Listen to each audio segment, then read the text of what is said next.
I don't hate anyone, I just don't care. But here's the thing about Kimi Räikkönen. When a man who feels nothing finally feels something, it wasn't admiration, it wasn't respect, it was something far more dangerous. For 19 years, Kimi raced without excuses, without politics, without drama. He showed up, he drove, he went home. But behind that ice-cold silence, behind every "leave me alone, I know what I'm doing," there were 5 men who pushed Kimi Räikkönen to his absolute limit. 5 rivalries that Formula One tried to bury. 5 names he never spoke about in public. Until now.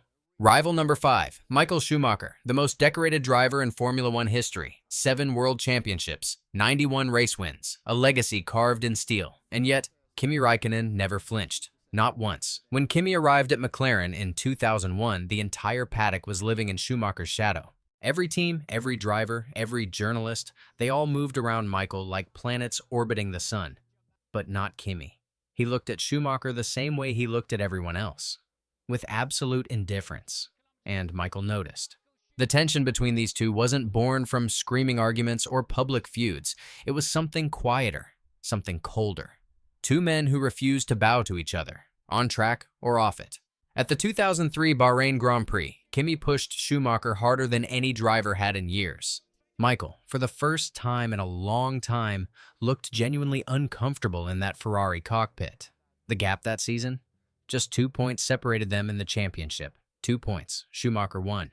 But the F1 world had seen something it hadn't seen in years. A driver who didn't fear Michael Schumacher, and in the unspoken language of Formula One, that is the deepest form of disrespect you can show a champion. Rival number 4 is coming to you, and trust me, it gets personal. Rival number 4, Fernando Alonso, 2-time world champion. The most ruthlessly calculating mind Formula One has ever seen. A man who turned politics into an art form, and everything Kimi Räikkönen despised.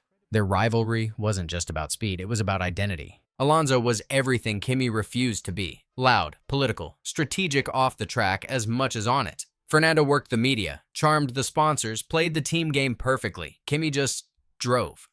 But when those two were on the same piece of tarmac, the gloves came off. The 2005 and 2006 seasons were a masterclass in tension, Alonso winning championships while Kimi watched from inches behind. Not because he was slower, but because fortune, strategy, and reliability conspired against the Iceman at every single turn, and Kimi knew it. In 2007, when Räikkönen finally claimed his world championship at Ferrari, the last race against all odds, the man he overtook in the standings wasn't just Lewis Hamilton. It was Alonso, too. 1 stone, 2 birds. Fernando never openly admitted what the paddock whispered quietly. That racing against Kimi was different. There was no mind game you could play with a man who doesn't play games.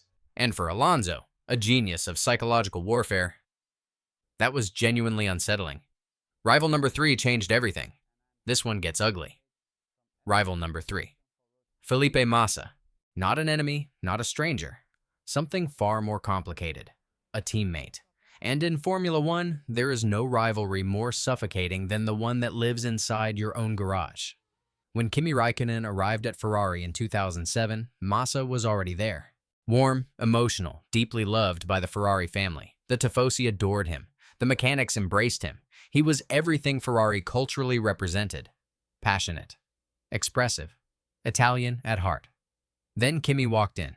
Cold, silent, unbothered, and immediately, faster. The dynamic was impossible to ignore. Massa was supposed to be the number 2 driver, but nobody told Felipe that.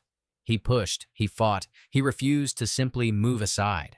In 2008, Massa came within a single corner, a single second, of stealing the world championship. That famous final lap in Brazil, the crowd erupting, Felipe crying in the cockpit believing he'd won, before it was snatched away by Lewis Hamilton. But here's what history quietly forgets. Throughout that entire season, Kimi watched his teammate nearly achieve what he himself had done the year before, and the tension inside that Ferrari garage, it never truly healed. 2 drivers, 1 team, 0 compromise. Rival number 2 is where things get truly personal for Kimi. This one left a mark that never faded.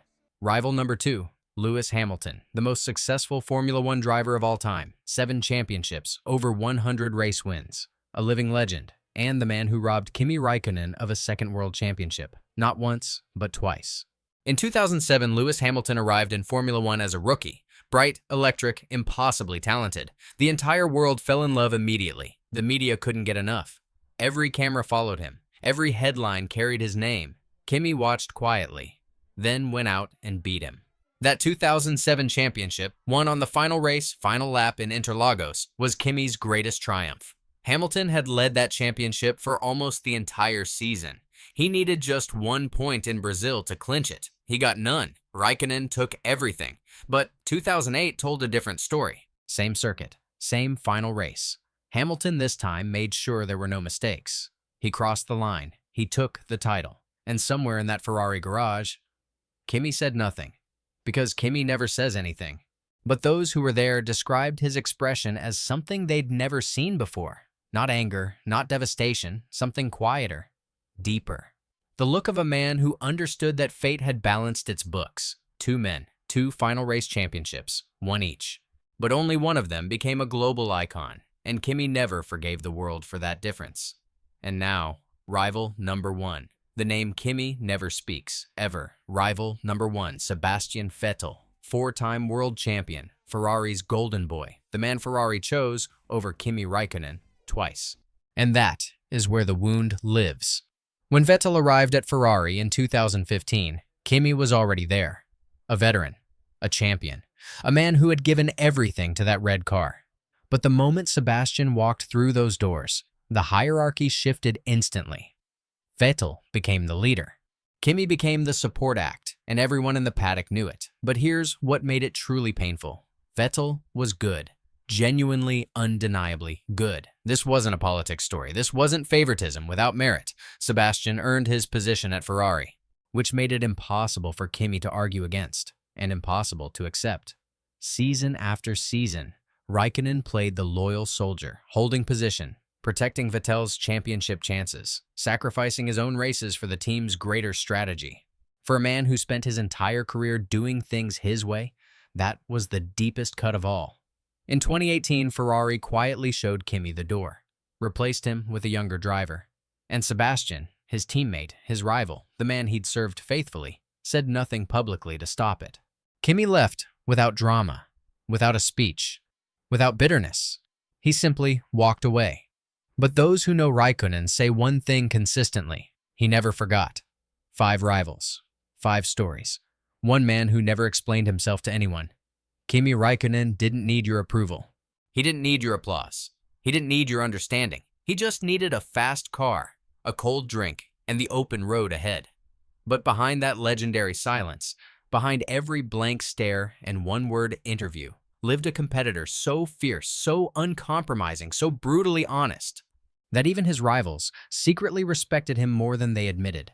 Schumacher felt his presence. Alonso felt his indifference.